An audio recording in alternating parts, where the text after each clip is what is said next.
contributed to this year's poem. It's very difficult to do without your feedback. I would ask again that next year, if something happens that is noteworthy or funny, that you send it to me right away. It is difficult for us older people to remember things 2 days ago, let alone 6 months ago. And if I don't get enough information from you, then I just have to make it up. Just a few quotes to keep in mind before tonight's reading. If you can laugh at yourself, you will be fine. If you can allow others to laugh with you, you will be great. Yes. Also, laugh loudly, laugh often, and most importantly, laugh at yourself.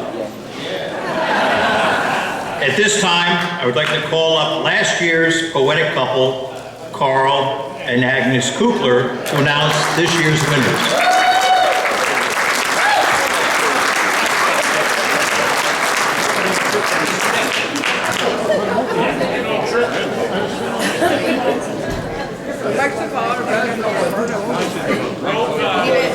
Roll Tide roll! Roll Tide roll. They did. The most important thing is Alabama beat Georgia tonight. Anyway, I didn't know until tonight. We didn't know until tonight that we were the poetic couple winners. We didn't know we had a name. So, and I can see the suspense building at every table, wondering who's going to be this year's nominees. And we can't wait to name them. I'm looking around and everybody's focused. So great, Dale. Good job. Special thanks to everybody that puts this on, starting with Marie Godet, to the ladies that are on the committee that put this all together, to Jim Sevia, Artie, Courtney, all the staff. You guys are great. You make every night that we come out, no matter what it is, a special night. And so I think you guys all deserve a great hand.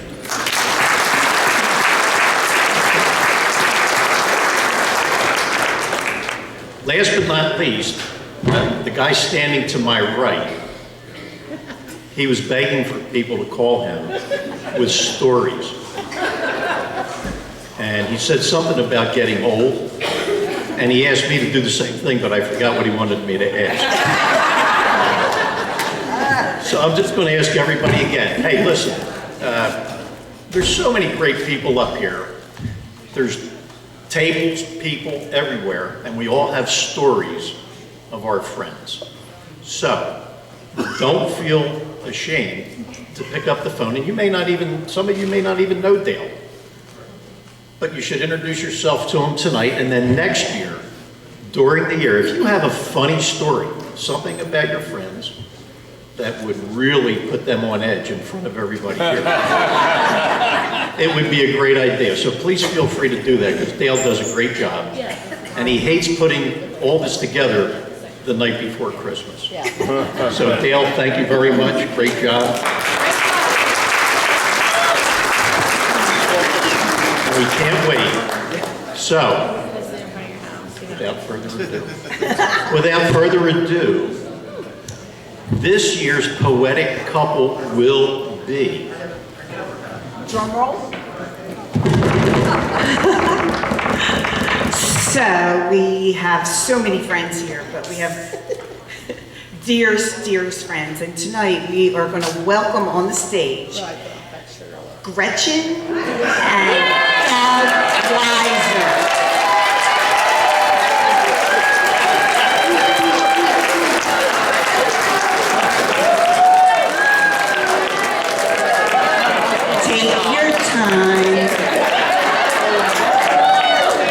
Careful what you wish for.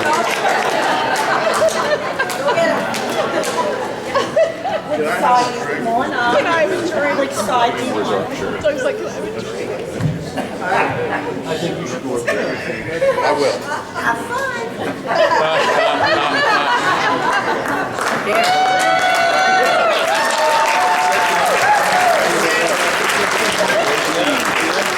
Remember what paybacks are. Okay. I think that's what you got. So first, before we start the poem, I have to read a disclaimer here. The views and opinions expressed in this presentation are those of secret elves whose names will remain anonymous. Whistleblowers will not be named to help keep their identity private and protect them from retaliation. Most of the statements are from third-party witnesses and can be described as hearsay. They do not necessarily represent the position of the author. It should be quite obvious that Double Diamond has not approved, endorsed, embraced, or authorized this poem. It has not been reviewed by the PC police, and much of it can be considered fake news. You can expect most of the content to be banned on Facebook and Instagram, but not Twitter, now X. If the cancel culture crowd gets a hold of this poem, I can expect them to be at my door after this reading. Now sit back, relax, and enjoy the reading of "'Twas the Night Before Christmas."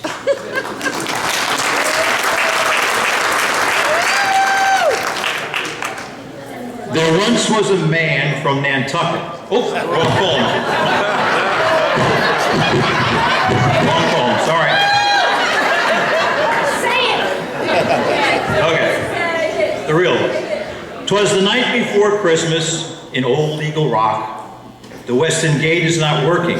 Oh my, what a shock. There's Mulata and Young with transponders in hand, trying to get the gate open. Precop thinks that they can. But after 10 minutes, they get back in the car. Sue couldn't stop laughing. They had to go to a bar. It seems this has happened a lot this past year.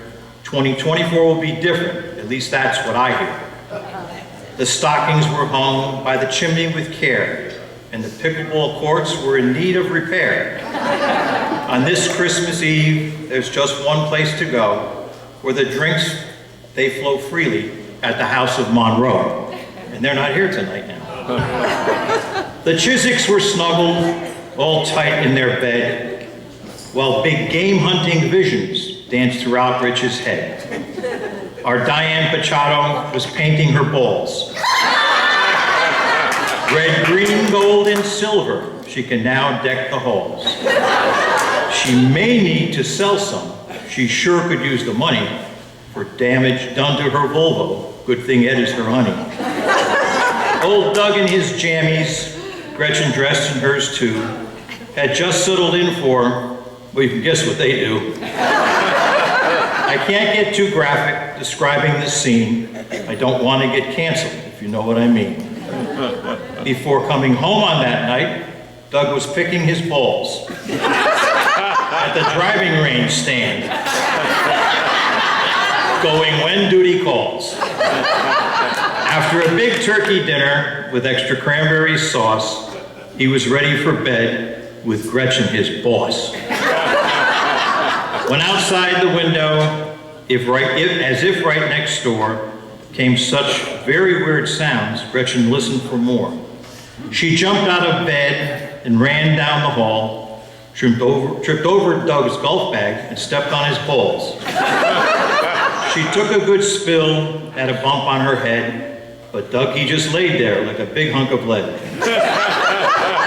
Gretchen yelled at him, "Doug," as she rose from the floor, but he did not budge, and he continued to snore. We've got to go find what's all the commotion, but Doug, he just yawned and moved in slow motion. Gretchen put on her robe and went to the phone, gave a call to Jim Sevia, but he was not home. She called Ginny Gatley, who had worked hard on the tour, but she didn't pick up. She needed rest, that's for sure. Public safety was next, right there on her list, but they were out driving, so that call was missed. She called Carrie Bogart and let out a big sigh, left her a long voicemail, but got no reply. Gretchen wandered about now, still sore from the fall, wondering if she'd be ready for next year's bocce ball. She now heard some voices, there was all kinds of chatter, so Gretchen ran to the window to see what's the matter. Outside it was dark, so she barely could see. Gretchen knew they were out there, but who could it be? Gretchen listened more closely, and she might just be wrong. Could it be karaoke sung by C.K. Armstrong? Gretchen calmed herself down. She wasn't quite ready and saw someone moving. Could it be Golf Ball Eddie? There was plenty of laughter. Sounded like they'd been drinking. like our party gals. That's just what I'm thinking. Was it cars speeding by out there in the night, or Dylan Mulvaney with a case of Bud Light? Was it those hearing aid hackers out playing around, although not that it matters because they can't hear a sound? Or our Golf Greens Committee, which is no longer intact, not sure why they were fired, as a matter of fact. How about those skirt-wearing ladies? That's Mary and Ann. A great cause to support. Please donate if you can. Somehow absent this year, now here's a real stunner, the dress member dropouts, Becky P. and Jan Dunner. I was told that this year, but I won't place a bet, that they'll also wear t-shirts, and of course they'll be wet. The noise had subsided. Gretchen still wasn't sure. Could it be all those people from the Christmas house tour? She rubbed at her eyes to make sure she was right. Seems the fall she had taken had affected her sight. What really was there, now so perfectly clear, was a miniature sleigh and 8 tiny reindeer, with a little old driver and 2 elves I'm not lying, looking just like the Stoffers. That's Lisa and Brian. With a red velvet coat and a hat, not a hoodie. As a matter of fact, it looked like Chaz Woody. He's since now retired from donning the suit, taking over Buzz Ebner with Rosie So Cute. Gretchen's eyes, she was sure, were not playing a trick. She knew now for certain that it must be St. Nick. To avoid ER's potholes, Santa stayed on the roofs so the poor little reindeers wouldn't injure their hoofs. The reindeer were anxious, just wanting to fly, but St. Nick, he just calmed them with the wink of his eye. Like the Eagle Rockers might do when they turn up the sound, Santa called out so loudly, each name was profound. Now McClay and Talata, Pahanic and Babbitt, the reindeer were revved up like the Energizer Rabbit. On Blanchard, on Murphy, Cephasic and Dahl, and with Rudolph up front, there was no fear at all. They flew very smoothly and oh so jet-like, just like our Mark Cook when he's riding his bike. No cost would be spared. They certainly weren't misers. They'd be traveling the world very much like the Kaisers. Gretchen now heard a voice from up on her roof, the pawing and prancing of each little hoof. They danced and they pranced through the fog and the haze, just like Kathy Junklaus back in her disco days. Then all of a sudden, there came such a sound. Down the chimney came Santa. The house shook all around. She ran down the stairs just a little bit wary. Could it be Paul Gaudette or Big John McCary?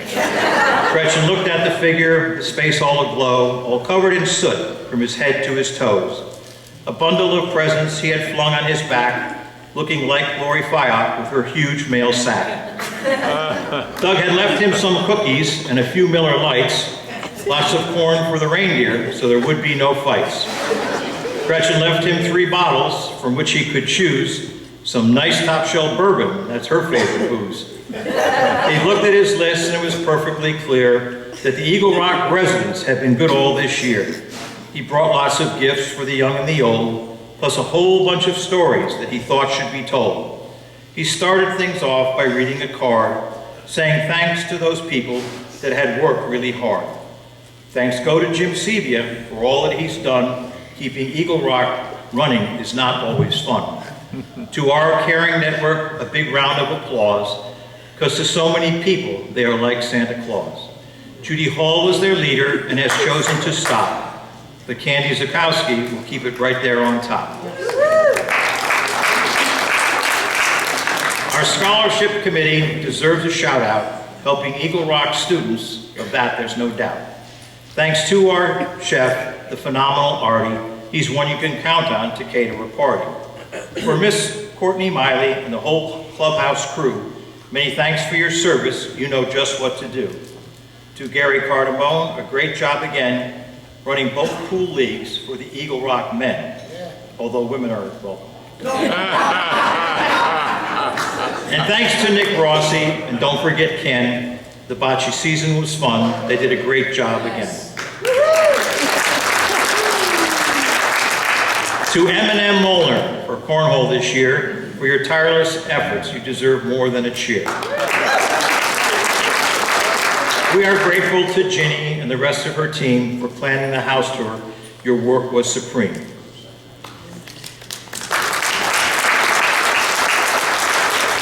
And finally, Brett Cohn and his wife Barry, too, were invited back to their house when this party's through. He looked at his notes and grinned ear to ear. Much had happened in Eagle Rock throughout this past year. Soup night it went off without a big glitch, but the hotel was crowded and the venue was switched. Derby night was a hit, but then out came the dice for the Eagle Rock Casino. I'm sure some paid the price. Memorial Day weekend with the Secret Squirrel Band and unseasonably warm weather that I'm sure was not planned. The Eagle Rock faithful came out for the night, reminding many of Woodstock. What a wonderful sight. Social bocce went well. Just ask Patty Lombard. If you could only remember the right date, that's not so hard. Then the 4th of July came with a new fireworks site, so the barns full of horses could be safe without fright. Down at the pavilion, we played Name That Tune, followed by Eagle Rockers. I hope they'll be back soon. No luau this summer, no pigs on display, and the guys were quite angry they did not get a leg. The dancers were absent up there on the stage, and we missed out on an encore by our own guy, Tim Sage. Then Labor Day came, our last concert event. With Blue Mountain Soul, that money was well spent. The Fireman's Fun Golf was a bit later this year, thanks to Donna and Rob. They deserve a big cheer. The weather not great, it was rainy and cold, but the players endured. It was a sight to behold. Fall Festival was shortened, cut down to 2 days. Let's hope that for next year, they go back to old ways. Not sure if we'll have some more trivia nights in our own clubhouse bar. Those were IRCA highlights. Before giving out gifts, it was now getting late. He congratulated those that did something great. To Ed Pachado at 8 ball and Dan Bruno at 9, congrats to both champs. Their pool shots were so fun. The new bocce champs, the equestrians by name, playing like horses' asses, but they still won the game.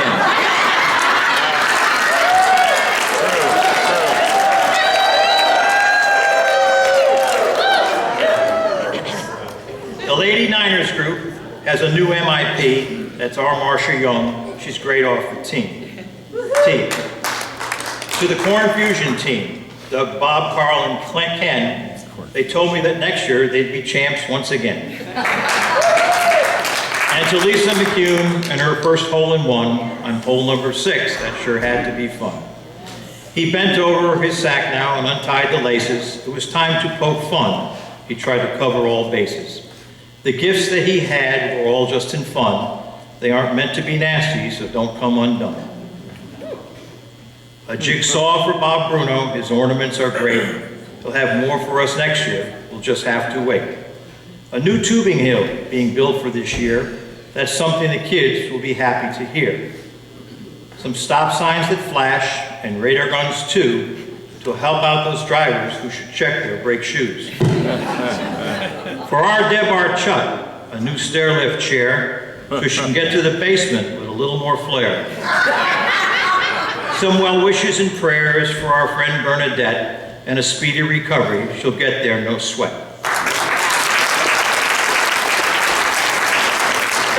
For our Marty Stark, a new walking stick.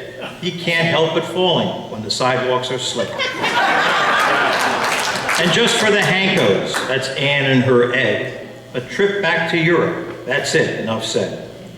Some cycling lessons for our guy Mike Fineri, but not from Joe Biden, because that would be scary. Some anti-bird spray for those out there running. Seems them turkeys up here are nasty and cunning. For Bob Zaffian, a pole to catch more trout with. Right after the Derby, I'm sure he'll plead the fifth. Some new golfing outfits for our friend One Ball Tony. Seems she slows down the game, and that's no baloney.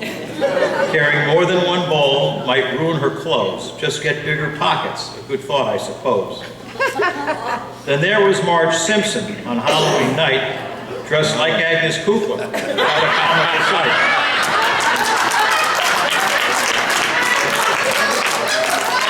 Oh, Rebecca gets an oven to make more of his treats.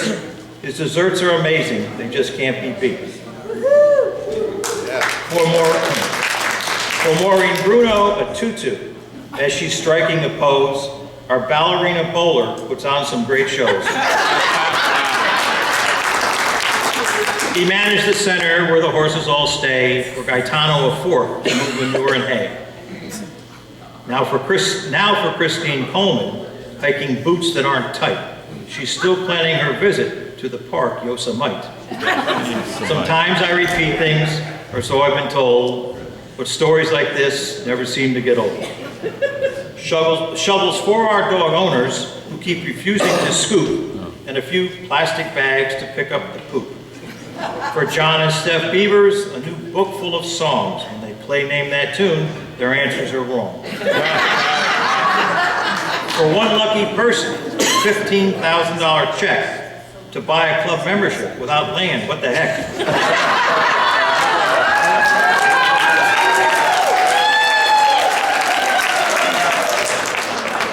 A new cooking show for both Margaret and Steve. That's Daly and Bruno. There's a lot they've achieved. For our friend Bill Maloney, a bass guitar in a case. When in high school, you know, he never reached second base. And just for Tom Burrows, a new MAGA hat and a red wave next November, he'll be happy with that. Our water aerobics was again a big hit.